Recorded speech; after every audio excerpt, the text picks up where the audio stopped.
The measure of a strong union is how it fights for its members. Whether it's bargaining for strong contracts or protecting those contracts for management, TCU is at the forefront. TCU's claim record, both on the property or in arbitration, is second to none. Twice in 4 years, President Scardelletti received an Achievement Award from the National Mediation Board for TCU's handling of grievances in arbitration. Our success is the direct result of the advocacy skills of our national and assistant national representatives. But it all starts at the local level, an army of local chairpersons standing guard to make sure that when a company violates an agreement, a claim is filed. Or when a company charges a member, they can count on a vigorous defense. That's because these local chairpersons are trained at the best union facility in the country. President Scardelletti has always championed the idea that no union dollar is better spent than on the training of a local representative.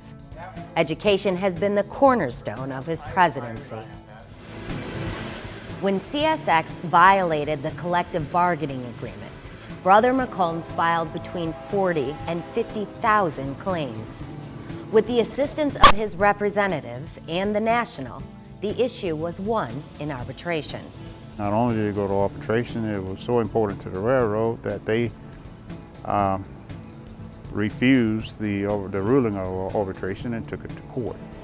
Al's efforts led directly to the negotiation of a permanent productivity fund for TCU employees. They agreed to a settlement of $94,000 that were distributed amongst our employees, and $12 a day placed into a pool, a fund, that would be distributed at the end of the year. Actually, it's just before Christmas, so I have some very happy employees. As every local chairperson knows, claims won makes happy members. With the Los Angeles County Mass Transit Authority, we prevailed in a major arbitration, stopping that agency from contracting out new fare media on transit systems. Local chairwoman Olivia Nelson Richard, assisted by the Industry Relations Department, led TCU's efforts in this historic victory. We were awarded 45 jobs as a result. In addition to that, we got a monetary award of $1,080,000. Brother McCombs and Sister Nelson Richard epitomized the dedication to protect the agreement demonstrated by TCU local chairpersons. It's about bargaining the best contracts, where wages, work rules, and health and welfare issues affect our members and their families each and every day. In any job force, you're not going to get everyone to go with the grain. So those who understand the system should educate those that don't understand the system. For those who don't want a union, those are the ones that need to be educated. I make a pretty good wage. I'm happy with my medical benefits. I'm happy with everything that's in the contract. Amtrak set the tone and was the first major agreement of the last round. The success of the contract was a direct result of President Scardelletti meeting with Amtrak's president and CEO, Joseph Boardman. NVP Parker met with labor relations, and in a record-setting 5 months, an agreement was reached by the carmen. Clerks, ASWC, and ERASA quickly followed suit. The agreement achieved 15% in wage increases over 5 years and set limits on employee contributions. That stellar contract became our rallying cry in the national negotiations, where we faced sweeping attacks on health and welfare. Despite record profits, the 4 largest railroads, together with smaller lines, demanded major rollbacks in health benefits. From day one, it was clear that it would take the threat of strike to get a fair agreement. A coalition was formed consisting of TCU carmen and clerks, IAM, the Brotherhood of Electrical Workers, and the Transport Workers Union. President Scarlatti was chosen to head this coalition.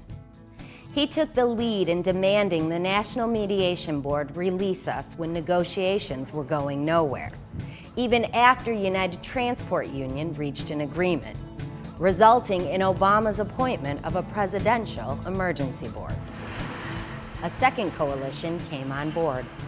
Together, it was 11 unions representing 90,000 active rail workers. TCU and the coalitions vigorously argued the case, and the PEB largely agreed with us. Their recommendations for 21% in total compensation increases, an unprecedented 6.5-year freeze on employee health care contributions, and only a handful of plan design changes led to contracts with every single union. With the highest margin in our history, TCU members ratified it by a combined 90% in favor. Our benefits, we'll just start with healthcare alone. It is second to none, put it up against anybody's. The second thing truly is our retirement. A lot of people are fighting for their retirement, or they're looking for places to invest their money to that. Well, my union and our organization fight for that, and we do have the best pension that there is. The railroad retirement is truly, in that regard, second to none just as well. National's outcome led to the success of many more agreements. Outstanding contracts were reached with CSX Intermodal, Canadian National and its subsidiaries, and Union Pacific Service Council, which includes yardmasters and supervisors. In the midst of National, storm clouds were gathering in New York. The governor made a political calculation to attack public workers, akin to what we saw with Walker in Wisconsin. 15,000 New York State workers lost their jobs as a result.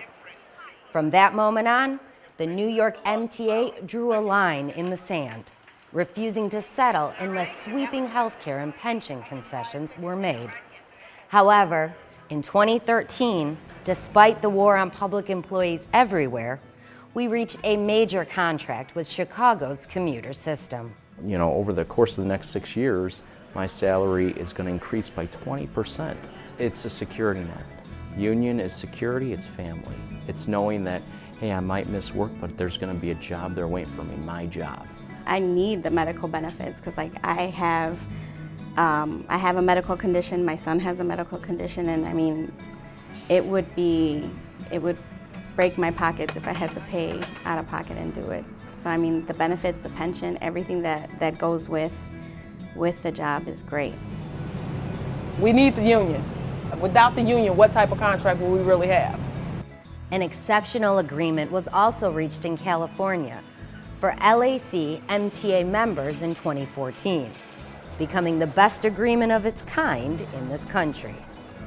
It was in 2010 when this all began, negotiations with the New York MTA. National Vice Presidents Parker and Maratea worked with our coalition partners to get the MTA to bargain in good faith. It didn't work. Mediation also failed to bring resolution. In November of 2013, President Obama appointed PEB 244. NVP Parker served as the bargaining spokesperson for our coalition and was the chief union witness at the hearing. In the past, it has usually been a situation of what the PEB says goes. No one wants a rail strike. The union coalition was willing to accept PEB 244's recommendations, which included net annual wage increases of 2.5% and increased employee health and welfare contributions. However, the MTA refused. Incredibly, it publicly announced they would only bargain if the unions agreed to go back to square one and pretend that the PEB never existed. This was unprecedented and reckless behavior. It would inevitably lead to a strike, meaning a disastrous shutdown of transportation vital to more than 300,000 New York commuters daily. The MTA was finally pressured by Congress to agree to a second PEB. That panel ruled that the union's proposal was the best and should prevail. Unbelievably, the MTA, out of touch with reality and hell-bent on a strike, rejected the second PEB's recommendation. Last month, thousands of people attended a rally in Massapequa, Long Island. There, rail workers, their supporters, local politicians, and union leaders urged the governor to pressure the MTA to renounce its indefensible position and avoid a strike. All of TCU stands with our brothers and sisters in Long Island. Our message to them is the same one that has reverberated throughout TCU's proud history. Together we fight, united we win. We are strong. We fight daily for the rights of our members and to uphold our contracts. Collective bargaining is the key to protecting our members and their families. The benefits achieved for our members are the direct result of hard work by representatives at every level of the union. There is no better union to be a part of than TCU IAM.